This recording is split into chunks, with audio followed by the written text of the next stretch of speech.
Greetings viewers, Eric the Car Guy back again with another RE video. This one on the Subaru Performance videos, plural, that I did not too long ago on the Subaru because of a hesitation issue I was having.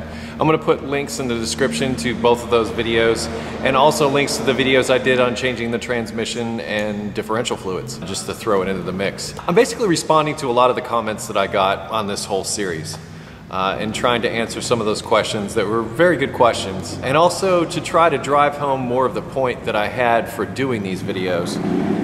And that was that you want to take a systematic approach to performance diagnosis. The tendency seems to be a lot, and I see this in my inbox, I see this over at the forum, I see this in a lot of places. The tendency seems to be to blame something computer controlled, like right out of the gate. So if my car's not working right, I have a tendency, the tendency is to like jump at those sensors. TPS being one of the #1 things people talked about on this. Yes, a TPS can cause a hesitation issue. However, if you don't have a check engine light or any evidence to back that up, you're just guessing. And that's not what this is about. And my point is if you're gonna guess about something, guess about stuff that you probably need anyway, like your tune-up stuff. Can't tell you how many times I've had performance issues similar to what I've had with this, and all I've really had to do is a good tune-up. It's that simple. And now let's talk about spark plug gaps. I said in the video that I didn't gap NGK spark plugs, and in like more than 10 years I haven't. And the only time I ever had a problem was when I dropped one down inside a spark plug well and just dropped it down in there and tightened it up, and then the thing had a miss. Well, I pulled the plug out and found out when I dropped it in, the electrode hit and it bent the electrode so that it was touching the end. And it was completely shorted out.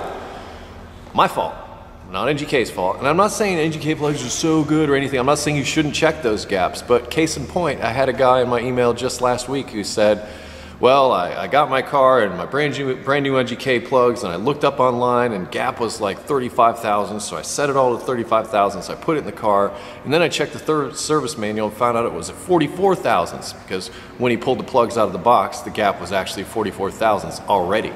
And he changed it to 35, and then he figured out 44 is what he needed, ended up taking everything out and doing it all over again. I'm not saying don't check the gap on your spark plugs, but this is about as much as I do. And I'm done. And I'm not saying my eyes are so good that I'm able to see that gap, but the gap looks consistent, the gap looks about right, is kind of where I'm at. And spark plug gap, yes, can be an issue, but you know, in my experience, it was an issue more in older cars.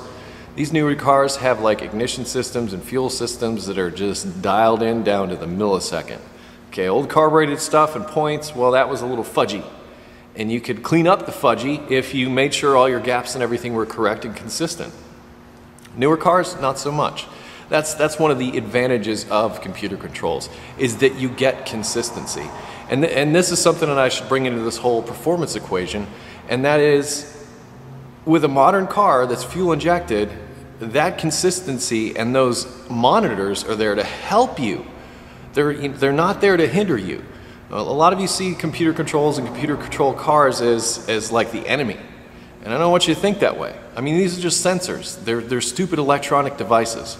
And you know, I really should start covering more of the basics of electricity just so that I can help explain how those sensors work. Because they really are just dumb things. And many of them work on a mechanical level. Many of them work on a mechanical level, and they do fail from time to time. But I'm gonna say that 80%, 90% of the time when they do fail and they are an issue, it's gonna set a check engine light and you'll know. So there'll be something on the dash to clue you in. I sensed a problem with the TPS sensor. You might wanna have a look. And here's the other thing. Don't just condemn that sensor that you're getting a code for. It could be the connector. It could be that the wiring was pulled out. It could be that a mouse got in there and chewed on the wiring. I've seen that bunches of times. For some reason, mice love to chew on wiring. I don't know, sharpens their teeth or whatever, I guess, but they love that stuff. In fact, I even heard somewhere that engineers are trying to engineer wiring insulation for automobiles that mice don't like, just for this very reason. Because they do cause lots and lots of damage. We had to cause damage on brand new cars sitting on the lot. Mice would get up into the system and start basically making a nest out of all the stuff in the HVAC. It's kind of a mess, really. All that aside, performance issues. Don't just start throwing sensors. Don't assume sensors right out of the gate. If you want to throw parts at it, throw sensible parts at it. Somebody brought up a good question. They said, Eric, if this was a customer's car and they brought it to you, how would you handle the situation? Same way. Same way. Take it out for a test drive, number one. You got to confirm the complaint. Take it out for a test drive, see how it feels. Because ultimately what happened with this, just, you know, spoiler alert, ultimately what's happening with the Subaru is it actually has a transmission problem. And I'm going to talk about that a little more in the I'm going to do an RE video to the trans fluid and differential fluid videos. But this one I want to speak to the performance stuff. So I went through and did all that stuff to the engine and make sure that the engine was square. Turns out it's a transmission issue. Even though I went out and shifted through the gears were shifting fine. What it is I believe it to be an issue with something called torque bind. And that is a condition with this all-wheel drive vehicle to where it's mechanically trying to send power to the front and the back wheels. Different percentages at different times. In fact, if you look at the clip where I'm running this thing up in the air in the transmission videos, you can sort of see it happening. It starts in the front, goes to the back, starts in the front and goes to the back. And that's kind of what's been happening with it. I call it the Rubberband Hesitation. So I'll step on the gas in this, it'll leap forward and then it'll lag for a second and then it'll leap forward again and then it'll be fine. And then shifting is kind of erratic when it's in automatic. It shifted fine when I shifted it by hand, like I showed in the video, but it didn't shift as good when it's in automatic mode. Like I said, it was getting those harsh shiftings. So then I went and did those other videos and did that service and changed the transmission fluid and changed the differential fluids, and I did get some improvement there. So that narrowed down my search. And I needed to change that transmission fluid anyway, you know? Why don't we take a quick look? I've already set it up in the car at those TPS readings, because I know some of you were really animate about TPS being wrong, off, all that kind of stuff. So what I've done is to cater to that is I've plugged in my scan tool, and you could do this too. You could do this as part of your diagnostics. If you get a scan tool, I mean, I got this cheap one. It shows me some live data, just enough to be dangerous, and I can look at a TPS reading while I'm sitting in the car before I even open the hood. So this stuff's supposed to make it easier for you people. Use them. Let's go inside the car. Okay, I was nice to you. I started my recording after the beeping stopped. I love Subaru and how easy they've made it for me to work on this stuff. My DLC connector is just right there. They got a nice little flap in the lower dash. It's real nice. The check engine light's on now because I have my little Actron scanner hooked up. Okay, I checked my connections. So I give you my data back. Alright, I made a custom list so I could just look at the stuff that I wanted to look at, but pay particular attention to the TPS reading, and I'm just going to slowly step on the gas pedal and you can watch the reading and compare. So here I am, not on the gas, but I'm going to start slowly depressing the gas, and it's going to show me percentage of TPS. I like to look at voltage, but you know, beggars can't be choosers. And what I'm looking for is for this to drop out. Instead of a slow, steady increase in its number, I would see it would go from 17 and drop down to 5 and then back up. That's what I'm looking for. And I'm doing this slowly because, quite honestly, this scanner is cheap and it's slow. But as you can see, I've got a nice clean reading with it going up and slowly getting up to the point where I'm going to max out at hopefully 100%.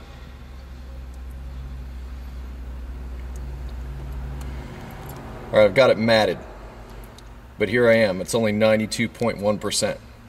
You're about to learn something here, and I actually did another video about this that was a little bit controversial about Toyota gas pedal acceleration problems, that kind of thing. And what I've seen a lot is exactly what I got here. Okay, I got my foot all the way to the floor, but look at that floor mat. That floor mat's actually underneath the gas pedal. So if I pull that back and give that some room, I can actually push the gas pedal all the way to the floor. And watch what it does to the reading. So here I was, 92 was my max. Now I get a full 100% when I push it all the way to the floor. That was the floor mat. You want more horsepower? Here's a horsepower tip. Move the floor mat from underneath your gas pedal. You want to have some fun? Buy a scanner. Hook it up to your car when it's working right, when there aren't any problems, and take a look at those numbers. Take a look at your TPS readings. Take a look at your coolant temperature sensor readings. You want to justify the expense of one of these? Look at a car that's working right. Look at all those numbers and get to know what those numbers mean. If you're a tech, just starting out in the field, plug a scanner to just about everything that you got. Drive around. Just see what it's like. Get used to using the scanner. Get used to using this stuff. I can tell you that the diagnosticians, those people that handle performance problems in the automotive world, they're the best paid technicians and they never look for jobs. They just don't. Why? Because they're needed. Because not a lot of people understand this stuff. So, you know, I always talk about education all the time. Well, that education is going to afford you the ability to understand what you're looking at when you're looking at one of those scanners. An important point that was brought up that I don't want to glance over, and that is, many of you pointed out that I should not use throttle cleaner on the MAF sensor, and I believe that to be true. Instead of that, use the special cleaner, because apparently what the throttle cleaner that I was using does is it leaves a residue on the MAF sensor. And that's the whole reason why cleaning the MAF sensor works, because there's a residue buildup on the sensor itself, and as a result, it sort of dulls the sensor. It doesn't necessarily work as well.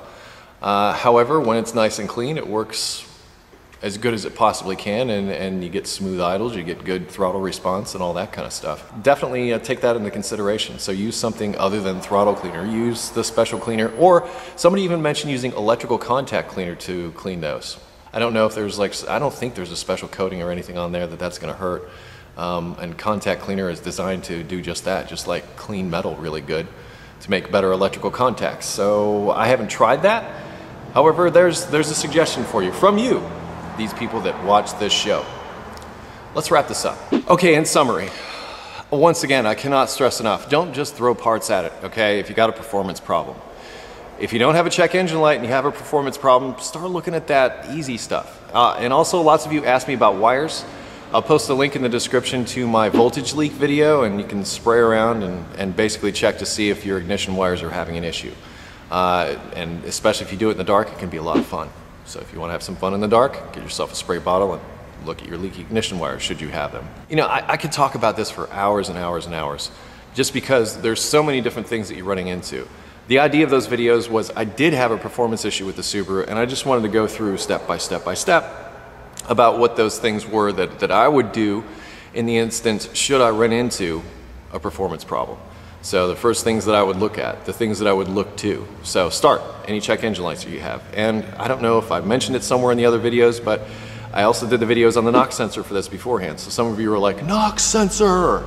Already did the knock sensor, already went through all that. That was the first thing I did, that was a check engine light. I found out what the check engine light was and eliminated that, still had the performance problem. So then step 2, look to the basics. Check your plugs, check your air filter, check your fuel filter. Check the stuff that you're gonna have to replace anyway if you're gonna replace anything.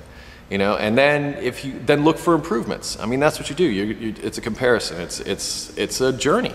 It's a diagnosis. It's scientific, really. It's cause and effect. It's like, okay, I did this and then I got this. Try to avoid like attacking everything at once. Try to avoid doing too many things at once. Stay focused in your approach. Because if you're working on a TPS sensor over here and you're looking at an O2 sensor over here, and you know you take this out and you're looking at this and you got everything apart, you really don't have a focused approach to what you're doing. This is logical. Just do it step by step by step, and you'll be a lot more successful in your diagnosis. And look at everything. Don't, you know, once you get done with the engine, if there's still nothing that you can find in the engine that can give you a reasonable explanation as to why you're having the problem that you're having, look at the transmission. There's something there, and that's what this ended up being. Also, restricted exhaust. Lots of those out there, like either like a muffler gets crushed or rusts out on the inside and clogs up, or a catalytic converter gets clogged up, and that could be actually a symptom and not a cause. You could have a poorly running engine that sends a bunch of stuff into the catalytic converter that either cause it to overheat and melt or cause it to clog up internally. Then you have an exhaust restriction. And an analogy, like don't poop for a week and go running around and see how good you do. Same thing with a car. The car has to be able to expel the air that it takes in. So if there's a restriction in the exhaust, heck yeah, you'll have a performance problem. And probably an easy way to check for that is just pull your O2 sensor, like the nearest O2 sensor to the engine. Pull that O2 sensor out and take it for a drive. If you notice an increase in performance, then you just might have a restricted exhaust. And if that's the case, maybe drop it down and take a look inside that cat and see if that would be the first place to look. But don't rule out a muffler. I've also seen some like older, like Ford trucks or whatever it was, where the actual pipes coming off the manifold would collapse internally and cause a restriction that way. So it could also be pipes. A lot of exhaust pipes, believe it or not, are like double wall pipes. So there's like an inner pipe and an outer pipe. And if the inner pipe goes bad, The outside will look fine, but the inside is wrecked. There's also a way to check for that with the vacuum gauge, but I think that needs to be covered in another video. It's a logical process. Don't just say, or don't let the, I hate to say this, I know there's parts guys that watch my show, so forgive me. Don't take the parts guy's word for it, okay? Don't say, well, you know, because he sells a lot of these for this particular car. You know what? He might be right. 80% of the time he might be right, but there you go, and that 15% of the time you walk in there, you spend money on an expensive sensor, you put it on the car, you got nothing, okay? So leave that as a last resort. And please, people, please don't rule out engine mechanical issues. So much of this stuff shows up on the forum in my email, and the end result ends up being, well, then I pulled the timing cover and looked, and I could see that it was off of tooth. Could that cause the problem? Well, heck yeah, it can cause the problem. If the engine's not in time, if the engine itself mechanically is not working like it should, performance problems all day long, all day long. There's a lot of things to look at, there really is, but do it logically, you know, step by step by step. Check the fluids, you know. I've had people tell me, my engine's not running right and the car's overheating. I pull a dipstick, there's no oil, there's no coolant. These are simple things, you know, they're not like super complicated diagnosis things that you have to get to. Every once in a while you're going to run into one of those. Every once in a while there's going to be one that's just going to wreck you and you're not going to be able to just pull it out of your hat. It's not going to happen. Then there's other times where, you know, you check the oil and you find out there's none in it. You put oil in it and it works. Honda VTEC codes, perfect example. Low oil, Honda VTEC codes. Wrong oil, Honda VTEC codes. It's that simple. They want to go in, they want to test the solenoids, they want to do all this stuff. Make sure you got the right oil in it, and make sure it's got oil in it, period. First step, okay? Easy stuff. I'm going to stop talking or else I'm just going to go on and on and on, and I'm just saying the same thing over and over again. But I hope you heard me this time, because I'm listening to you. I'm listening to your comments, and I appreciate your comments. And I'm sorry that I'm not commenting directly, but I'm making these cool videos for you to try to make up for it. So, you know, nothing but love for you. Anyway, if you really want answers to your questions and they haven't been answered here in my videos, head over to EricTheCarGuy.com. Use the search function, type in a couple of keywords. Who knows, you might get an answer right just like that, right there. I did that with my gloves on. Google Plus, Facebook, Twitter, I'm also there. And if you can't find that answer in that search function, head over to the forum. Sign up for free. Talk to us. A lot of us there. Dreamer, Beefy, love you. College Man, love you too. All of them there to help you get through whatever it is that you're dealing with, because, you know, that's what I'm about. That's what Eric the Car Guy's about. Be safe, have fun, stay dirty. I will catch you next time.